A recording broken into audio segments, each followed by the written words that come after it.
Alright guys, such comic again. I hope you're doing well and enjoying all day so far. Kenny reveals last night that if snipers are allowed in the upcoming CDL season, he will likely be the one from the Los Angeles Thieves to be equipping it. Is this reason enough for Scrap to try and get it GA'd? Because with OpTic Dashy on the other side of the stage, that could be a serious issue. Or is Kenny actually going to be pretty godlike with the sniper in Black Ops 7? Very much enjoyed your thoughts in the comments below. Hit the like button if you enjoy. Subscribe if you're new as always. Plenty to get into. I wanted to start it. So the other day, we put this video out that was kind of discussing the fact that camo is in this game. There aren't specialists in this game in the way that they were in, BF4, Infinite Warfare, Black Ops 3, but we do have some sort of specialist abilities in the sense that camo is a field upgrade. Now, of course, the teams will need to use trophy systems. Some players may use camo, but it was a question at the time as to, okay, this is only a beta. Camo, that used to be a specialist ability, is now a field upgrade. So is there a world where other former field upgrade or other former specialist abilities come back as field upgrades? So, we talked about the FTL jump, we talked about, the grapple hook or glitch, for example, among others that have turned heads in previous titles. Now, it seems that may be on the horizon. So, Reality UK says there's a, in the game right now, there's a leak, and as he goes, there is a field upgrade referred to as teleport with this description: quickly teleport a short distance in the direction of your movement, even through enemies. So, and it actually has a name called Flicker tied to it. So this isn't guaranteed, of course, but it's something worth thinking about. Now, this doesn't sound like glitch. So if you guys did play BO3 or even Infinite Warfare, there was, it was called Rewind in that game, but what Facento uses here is glitch. The way this worked was actually a little bit, it wasn't complicated. People thought it'd take you back in time, which it did, but effectively it always moved you the exact same distance whenever you glitched, unless you'd been in the same zone for so long, and then the time would kind of reset and it would move you basically nowhere. But the way that it worked is whenever you pressed glitch, it would kind of draw a big circle around you, and then wherever you entered that circle, that's where you would go back to. So that's how it worked, and if you knew that, you could kind of predict where you were going to fly back to. Anyway, Vicento uses it right here in a pretty legendary way, but I think this teleport sounds a bit more like an FTL jump, right? This is formal here, pop in an FTL jump, which allowed you to dash forward. Now, I don't remember if it allowed you to go through enemies. Certainly not through walls or anything. So, presumably it could be something very similar, effectively a forward jump or a backward jump or whatever in a certain direction. So it sounds to me that FTL jump from Infinite Warfare might be coming back in this game as Flicker, right? And, hopefully there's a few more of these. I would like to see a world where the field upgrades section is kind of, there's at least a handful of these former specialist abilities. That means that most of the teams are going to have at least 2 of their players, maybe 3, running trophies, but probably they're going to have some player who is going to be the dedicated kind of specialist ability player, and he is going to use one of these things that we're mentioning. Another cool stat the boys put together was this: fastest 3-0s at the World Championships, the quickest door dashes ever. The record by 7 seconds actually came this year between OpTic and Toronto in Black Ops 6. It's kind of crazy that they've got 2 here in this grouping. I think the Boston series could have been even faster if the control didn't kind of go the distance. The fact that FaZe are on here twice, and the fact that FaZe are actually on the against column here is pretty crazy. Also at this year's World Championships, it's kind of funny that the top 5 are all of these names here. The average series time is a 43.31, so these are, at least when you actually look at the length of the maps themselves rather than the tech pauses or whatever is going on there. When you add it all up, it gets to this. Heretics 3-0ing FaZe at this year's World Championship only took them 26 minutes. So, yeah, pretty wild. Those are the numbers anyway. We've got to go back quite a few years to find some other ones that come onto the list. Those were the numbers for that series at this year's World Championship. So, we'll see if that battle continues next year. But of course, Atlanta FaZe are no more. It's now FaZe Vegas. Couple of roster things as well. This is Ghosty playing some BO7, and notably really was who he was playing with last night, because Gentlemates have a few things on the horizon. Firstly, we think it's plausible they run an event this year, right? There's been lots of talk about an event in Paris. Whether that's happening yet, I mean, is a good question, right? Usually it's about this time of the year. I mean, we're early October, but pretty much mid-October is usually when the CDL reveal what the schedule's going to be for the upcoming season. So we'll find out relatively soon, I hope anyway, whether the Paris event is actually going to be a real thing. But we did see Ghosty playing with Envoy, with Simp, and with Neptune. You know, Vios is in there as well, right? So, you know, it's pretty clear what's going on here. They've not yet confirmed what's happening there. Potentially because they want to confirm everything at the same time, in the same way that FaZe did, right? So FaZe rebranded to FaZe Vegas and dropped the roster at the same time. I'm pretty sure that Gentamates don't want to be Los Angeles Guerrillas mates or whatever, right? Again, as we know. So presumably they're going to try and relocate to Paris or to, I mean, it should be Paris if it's anywhere, would make sense. So maybe they're going to try and announce everything at the same time in the same way that FaZe did. I guess we'll see. And as JoeDeceives says in the chat, after seeing that movement, hashtag M8win rumoured. Gentamates are going to be so goof rumoured. So, you know, Gataga got a good one anyway. So there's a few comments here. As we know, it's not yet been made official. We also had this spotted yesterday, which has also not been made official. But the big question has been, what are Ultra going to do with their fourth, right? We thought for some time, I mean, Insight, maybe there was a contractual thing. He tweeted out that he was free agent, available to go. There was a rumour that they were going to keep Insight, but then they'd had a conversation and he decided, or the team decided, or from mutual agreement, whatever, that Insight was going to leave, or at least consider his options. Then did Insight get a better opportunity than Toronto? Unlikely, let's be honest. Real came in, JoeDeceives to stay, CleanX we think is going to run the flex, so they needed an AR. There was talk about Nastie as an option here. I'd be surprised if at least some sort of preliminary conversation one way or another didn't happen between those two, but we think that Nastie's going to end up on Boston replacing Awakening. That's been the big rumour. But therefore people have been trying to figure out what's going to happen with Toronto. Are they going to bring Insight back? That felt like the most likely possibility. And having Insight and CleanX again as a duo again, this time CleanX on the flex, is very interesting. I actually think I quite like this roster. I would like to see them do well. I think there's actually a lot of potential in there, but I know that it's going to turn heads. People are like, you know, serious CleanX, we're doing this again, running it back with Insight for the millionth time. Maybe this year is the one where they finally make it work.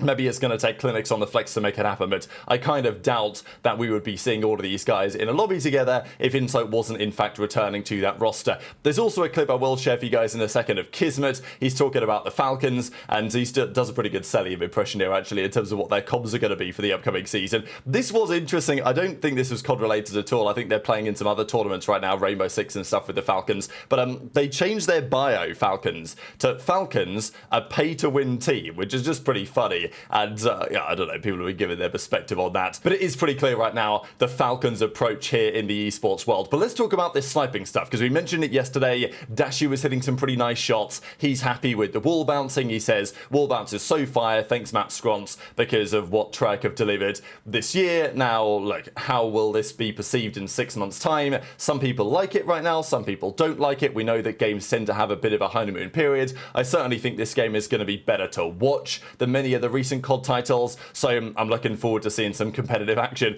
properly getting underway. But the snipers are a big conversation. Gentlemen's agreements in general are always a big conversation. You know, we talked at the start of the video, maybe the FTL jump is coming back. Maybe, I mean, camo is a thing in the game. Is that going to get GA'd? Are the players going to decide not to use it? What's the decision there? Snipers, without smokes, the pros tend to want to ban them. If the snipers have aim assist, they tend to want to ban them.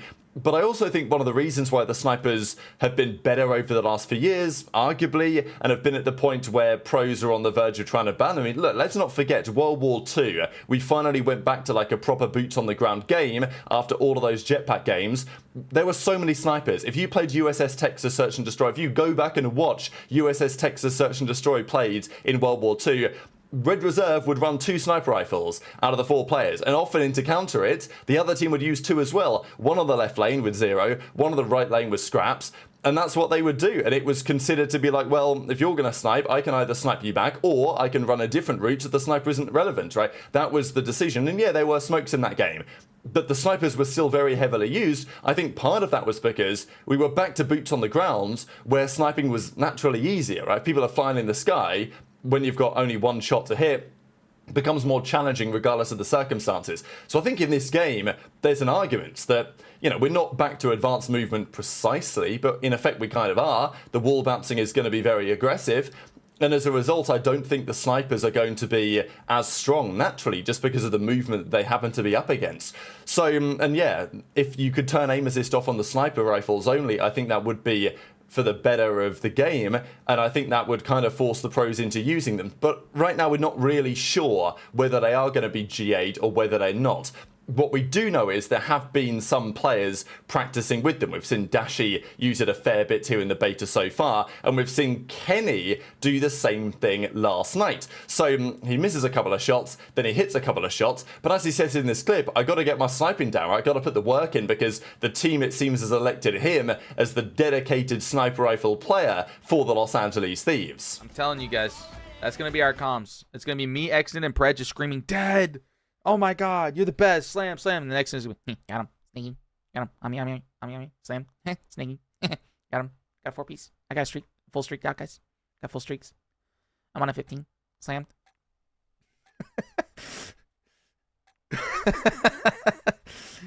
I'm the best. I'm the best in the game. Oh my god.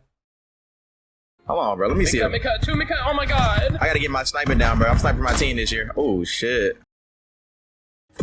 Oh, shit. I can't hit a shot. Hold on. Bro, this shit don't even aim in, though. Like, damn. I got a hard scope. Fuck is wrong with him? What's wrong with him? Oh. Oh. Oh my god, is that face scope? No.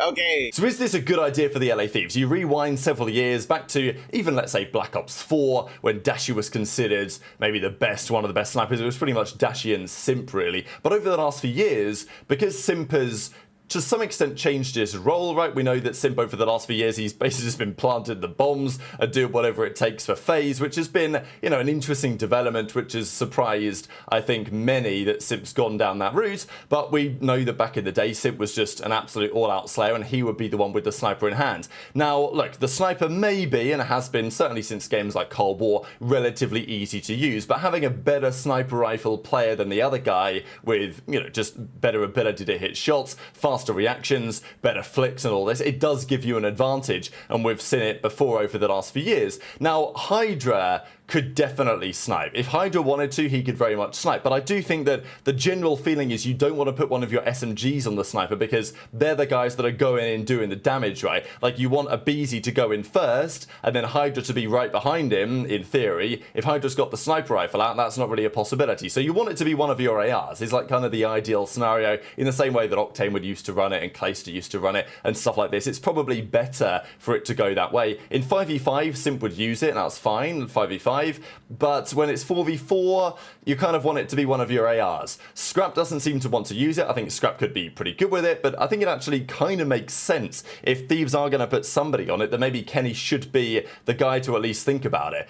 But people are going to say, well, you know, how good's Kenny going to be with the sniper, right? Especially compared to, let's say, in theory, LA Thieves should be pretty competitive with FaZe, who they might have Simp on it, they might have somebody else, they might just decide that they are going to try and ban it, right? Like, that's what FaZe have done over the last few years. They've been vehemently against having the sniper rifle in competitive play, and I'm sure that there will be plenty of teams still voting for it to get banned.